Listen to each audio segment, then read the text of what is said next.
scripture reading this morning will be from Joshua chapter 4, verses 4 through 7. Joshua chapter 4, verses 4 through 7.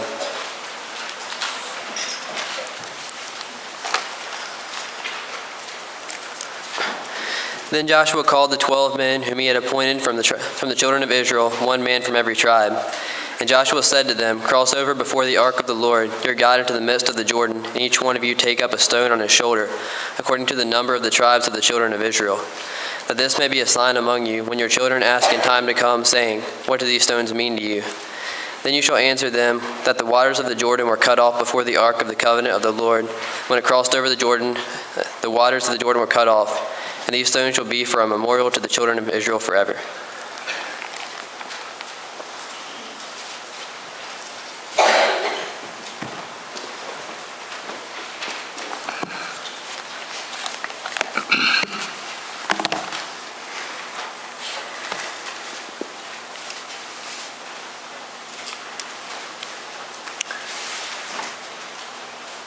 Elliot, thanks for taking us down that path with that song. Stand before you this morning, excited about the lesson, the day.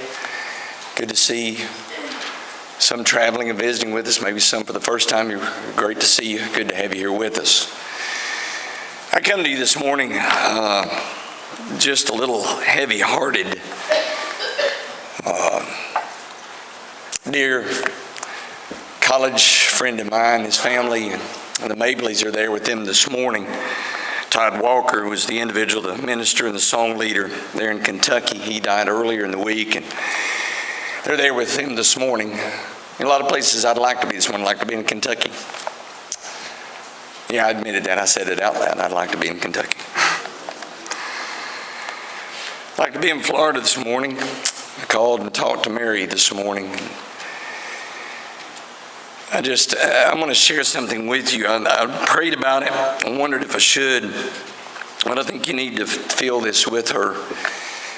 She broke down several times on the phone this morning. They've moved John 4 miles down the road and he's dying. And she can't get to him.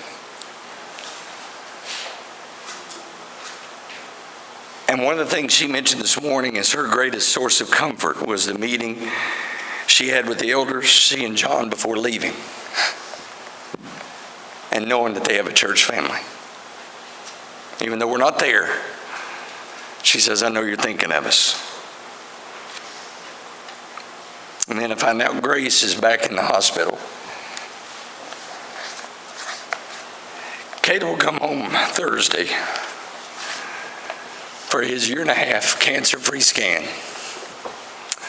God is good and he's huge, but we live in a crazy, mixed up, painful world.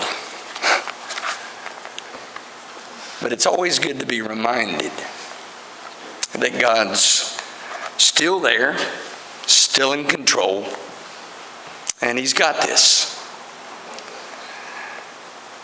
The supper, as we observed this morning, God has given us memorials. And in those memorials, we live in a time where sometimes they're neglected and forgotten. Some of the coolest images I've seen this week, one was of, I don't remember who posted it, I don't want to give credit here, but it was an individual leaning on the Vietnam Memorial Wall.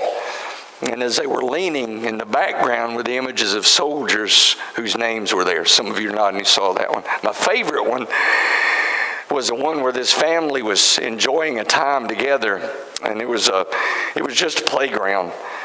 But underneath, in the backdrop of that playground, were all these individuals who were holding that little section of dirt up. Because, we had a great opportunity I say weekend. It seemed like longer than it was. I wanted it to be longer. I almost called the elders last night from Mount Mara Mountain Park and said, "Mike, you're preaching tomorrow." And at this point, there's part of me that wishes maybe I'd have done that. But because I was able to be with Pam and some dear folks from here and to be able to relax for a few moments and enjoy the great outdoors because of so many men and women who've given their lives. To them we're grateful this morning for the sacrifice, as has already been mentioned by a couple, that we live in such a great place. But I'm afraid sometimes it's too easy to forget what's been done for us. Memorials were instituted by God for the nation of Israel for a purpose. Remember there in Joshua 4. We're not going to look at Joshua 4. I just want to use that as kind of a trigger. Every time you walk by that pile of rocks, somebody go, what are they there for? Boom, a prompt to say, here's why those rocks are there. They used to be in the bottom of that big body of water over there. They're not there anymore, because we used to live on the other side of that big body of water. Folks from many, many years ago grabbed one on their way through, 12 of them to be exact, because of the tribes. And they put them here so that when you're here now, I can tell you why we're here. In Exodus chapter 20, verse 11, we'll look at a couple of texts. The Sabbath initially was instituted a day, a special day. In verse 11, in the original law, actually the thought begins in verse 8 in chapter 20. Exodus 20, verse 8. Remember the Sabbath day to keep it holy. 6 days you shall labor and do all your work. But the seventh day is the Sabbath of the Lord your God. In it you shall do no work. You, nor your son, nor your daughter, nor your male servant, nor your female servant, nor your cattle, nor your strangers who is within your gates. A day of rest. I don't know the answer to this, but you know, even the American Medical Association says what's killing us is we're trying to work 24/7. You know, it's kind of weird, but God, you know, I don't know the answer to this. Corporate America, you know, the factory system. But God designed us initially. He said, your body won't function correctly if you try to do it that way. That's not just a great idea he came up with. It was in the original design concept. Then in verse, it says, for in 6 days the Lord made the heavens, the sea, and all that is in them, and rested, the Creator. Therefore the Lord blessed the Sabbath day and hallowed it. He made a day. One of the reasons for the Sabbath day was to remind us to rest. Then in Deuteronomy chapter 5, verse 15, I think that's up here. Beginning in verse 12 in that reading, Deuteronomy chapter 5, verse 12. Observe the Sabbath day to keep it holy, as the Lord your God commanded you. 6 days you shall labor, do all your work, but the seventh day is a Sabbath of the Lord. In that you shall do no work, you, nor your son, nor your daughter, nor your male servant, nor your female servant, your ox, your donkey, nor any cattle, nor your stranger who is within your gates, that your male servant and your female servant may rest as well as you. And remember that you were a slave in the land of Egypt, and the Lord your God brought you out of them from there by a mighty and outstretched arm. Therefore the Lord your God commanded you to keep the Sabbath day. Not only because of the nature of the day, but also to remind you of its holiness, because God is holy. So those two major reasons. Well, he had Israel build the monument there in Joshua 4. But you know, monuments have no value if the people don't think about why it's there and remember what it means. As we went back to Site 1 at Morrow Mountain, and we didn't know why it was there, but it did make us ask a question. Some of you have been to Morrow Mountain probably know what I'm talking about. In the middle of that little cul-de-sac area around section 1-2, there's a stone, it looks like a tombstone. It's not. Because it looks like a tombstone, it triggers. It was individuals who originally evidently purchased that section of land and dedicated it and gave it, for the purpose of the camp. And so you ask the question, is there any significance in God's plan for Sunday, the first day of the week? Some of you are going, oh, is that the day we're supposed to rest? My dad firmly believed that. It's not a biblical concept that Sunday became the Christian Sabbath in the sense that the Sabbath day was. The concept of rest we've dropped, but the concept of the holiness of the day I'm not standing before you saying, I don't know.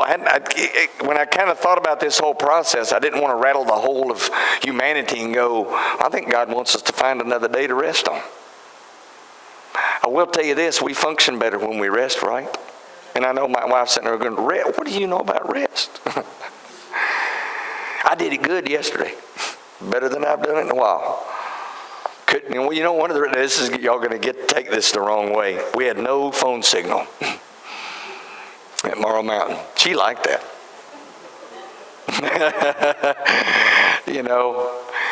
Of course, as I drove out, the thing lit up when I was leaving Morrow Mountain. Some of the things I'd mentioned to you earlier. Because while I was there, I was out there on the lake, bald eagle flying by. Could have sworn it was an alligator at one point, but it wasn't. It was a turtle with a heron riding on it. I wasn't sure. It was a little distance away, and Pam kept saying, that bird's moving on. I said, bird's not. It's sitting on a rock. That bird was moving. It's riding a turtle across the lake. It's pretty cool. I don't have to use my wings. Let's ride this turtle. But when you think, the scriptures indicate that there is a day described as the Lord's Day. Revelation 1:10 refers to it. And we're going to kind of look at that. You could look at others. 4 things I want to look at the Lord's Day. Jesus was resurrected on the Lord's Day. That's a significant event. Matthew chapter 28, verses 1 through 4. As you look over there, and in the reality of the first century, you've got Matthew sharing, Mark shares, John shares a little different version. Matthew's version is probably as detailed as any of them. And as you read there in Matthew 28, now after the Sabbath, I don't think there's any accident. There's a transitional moment by John, as the first day of the week began to dawn.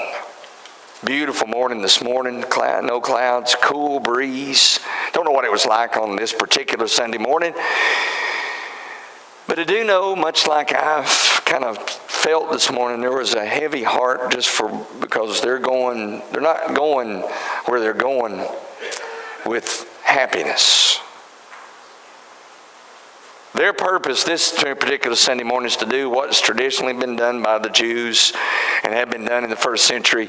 They're going to the grave site because they didn't have embalming as we have. They did not have they went to the grave site to perfume it, for the stench of death. I'm trying to say this as delicately as possible. Not to be the significant memory of their loved one who had passed. That particular loved one being Jesus.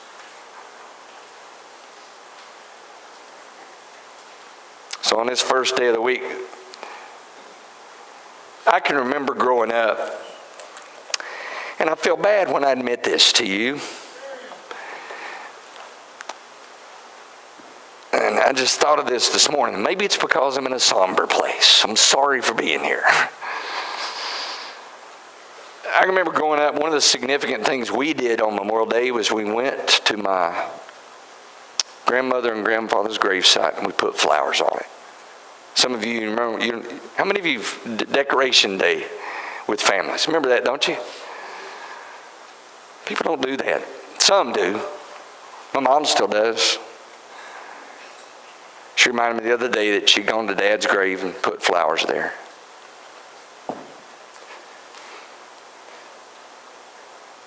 Can't remember the last time I was by their graveside.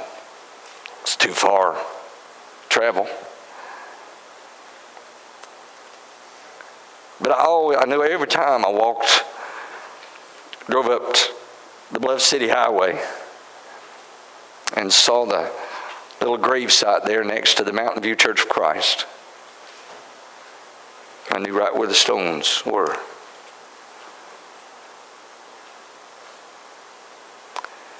Can't open the door and walk out without all of a sudden feeling this feeling of all the memories that person has brought to your life. You think what it must have been like for them going to Jesus' gravesite. Here was the answer. Here was the one that everything seemed to be coming coming in line, and everything was, and then all of a sudden he's gone, and we're going, and they get there, and you read the text, and behold, there was a great earthquake. For the angel of the Lord descended from heaven and came, rolled back the stone, there was sat on it. His countenance was like lightning, and his clothing white as snow. And the guard shook for fear of him and became like dead men. But the angel answered and said to the women, do not be afraid, for I know that you seek Jesus who was crucified. He is not here. He is risen. Come and see the place where the Lord lay, and go quickly tell his disciples that he is risen from the dead, and indeed he is going before you into Galilee, and there you will see him. Behold, I have told you. That's the message of the cross, message of the gospel. 1 Corinthians 15, Paul says, I delivered that which we just participated in, a memorial that reminds us of this morning, that Sunday morning. Acts 2:32, Paul referred to it in the sermon. Romans chapter 1, Romans chapter 6. Jesus is the Son of God because of this moment. That's what this particular day reminds us of. One Sunday, 2,000 years ago, he got up.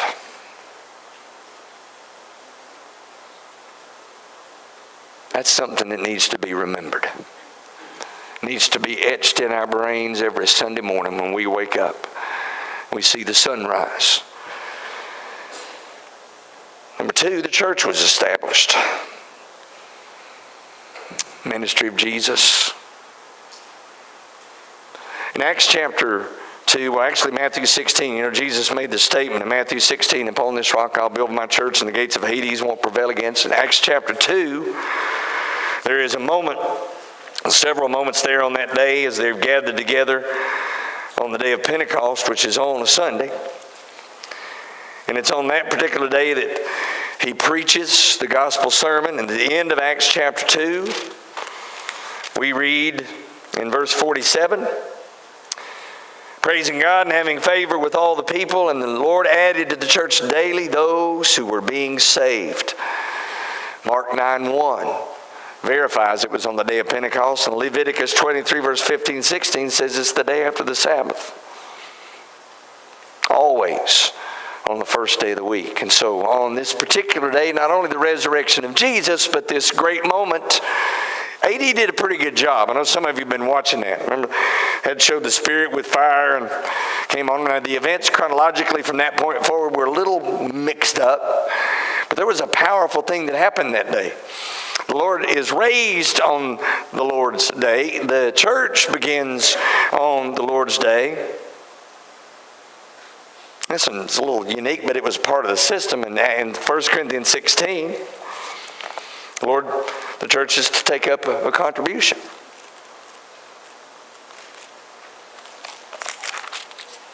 As Paul would write to the church, now concerning the collection for the saints, as I've given you orders to the church of Galatia, so you must do also on the first day of the week. Let each one of you lay something aside, storing up as he may prosper, that there be no collection when I come. When I come, whomever you approve by your letters, I will send to bear your gift to Jerusalem. But if it is fitting that I go also, they will go with me. Now, I liked what Mike said. I started to jot it down.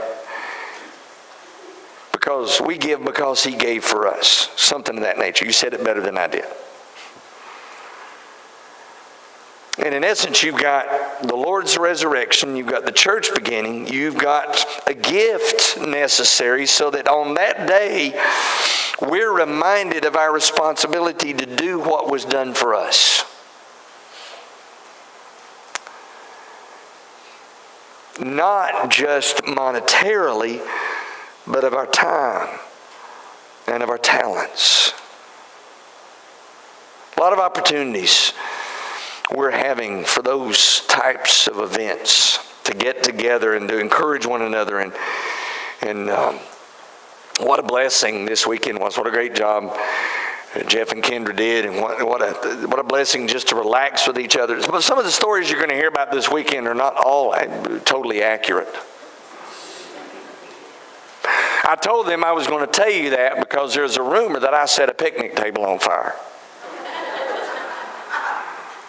It wasn't the entire picnic table.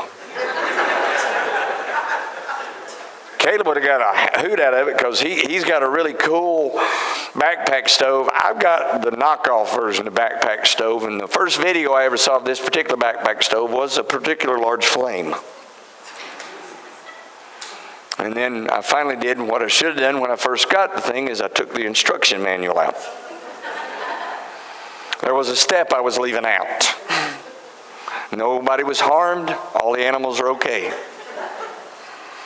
I tell you that to tell you, when we think of memories and things that happen that get our attention, sometimes it is the flamboyant things.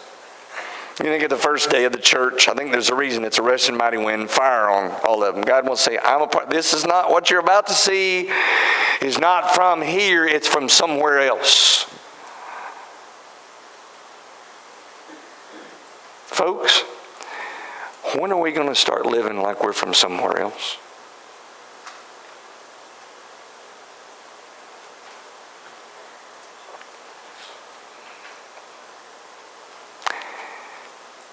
If there's no distinction between us and what's going on in the world, we just might as well stop what we're doing.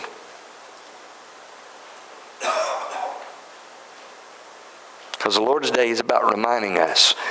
The last one, of course, is the Lord's Supper. That song, they took it 242, breaking of bread. Some individuals want to go, is that really what I think it could lean toward that. It could be the meals they ate as well. We know there's clarification over in 1 Corinthians 10 and also chapter 11 of the breaking bread that's just described there. And it says you can't, in fact, look at chapter 10, 1 Corinthians 10. That's not one we normally look at in reference to the breaking of bread. But there's a real neat observation that is made about communion. I speak to you as wise men, judge for yourselves what I say. The cup of blessing which we bless, is it not the communion of the blood of Christ? The bread which we break, is it not communion of the body of Christ? For we, though many, are one bread in one body, for we all partake of one bread. There is a moment where on the Lord's Day, and the reason within our fellowship we choose to do that is because there is a first day of the week every week. And I don't know about you, but I'm really afraid that if we didn't do this on a regular basis, I'd forget. God forgive us when we feel like this becomes ritualistic. God forgive us when we feel like it's just something we're going through the motions with. It should be a significant moment between us and God in great gratitude for what He has done and in servitude for saying, what can I do now as a result of what He's done for me? Am I going to be any different as a result? You see, memorials are that moment that I'm reminded of something more important than myself.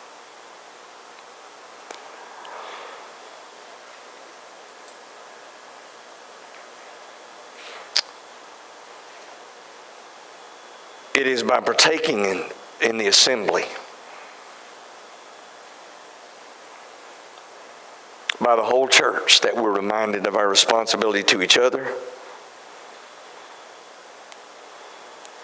When only one person is mentioned or described, that rather than an assembly, it loses its significance. The early Christians partook of the Lord's Supper on the first day of the week, Acts 20, verses 6 through 7, so we know by tradition they did it. Later in 1 Corinthians, Paul will write back, and he'll communicate with them that they've misunderstood the purpose of it. It's not about eating. It's about reminding you of what I've done for you. So this weekend, more specifically tomorrow, as we pause in whatever way our family does that and acknowledge those men and women who have given their lives, I want to ask you on a more regular basis, and I'm not sure, it'll have to be different for each family, because this is not something that regulations can be laid down, because the Pharisees tried to regulate the Sabbath, and it got nuts. Sometime, if you haven't, just look up Mishnah, Sabbath regulation, if you got about, an hour to kill. Of the details of the things the Pharisees decided, well, if we're going to keep it holy, here's how we're going to have to do it. You can't walk this far, you can't work this far, you just can't do that. And every particular, to a degree that it got so stringent and so crazy, Jesus said, who's in charge of the Sabbath, you or me?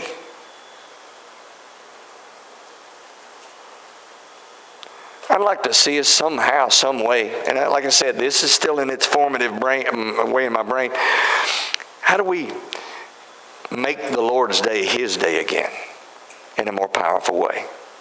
I'm going to suggest there are two major ways we can do that. And some of you are going to come to me after and go, okay, I can't do that. Rest and holiness. That's what the original Sabbath was about. I'm not saying Sunday was transitioned. If you work on Sunday, you're condemned. I'm just not going there. That's not the point. But if we miss whatever opportunity for rest and holiness, worship on that day, we've missed what the Lord's Day is all about. Speaking to the wrong folks, because you're here. But maybe we need to share that more with other folks. It is His day. How does that change what you do during it? We haven't talked about it, but if you don't have a relationship with Him, we're about to sing a song that gives you that opportunity to be born again, to be penitent of whatever place you're at that's not with God. Change that, confess Jesus as Lord to the glory of God the Father, be baptized for the remission of your sins, or maybe there's something you need to share with your brothers and sisters. Mary asked me this morning to just be grateful to you for those that have sent prayers up already and to covet your prayers as continually. She's trying to find peace and some ease in all this pain that she's having. Maybe there's something you're struggling with and you need your brothers and sisters here to pray for you. Either way, would you come as we stand and as we sing?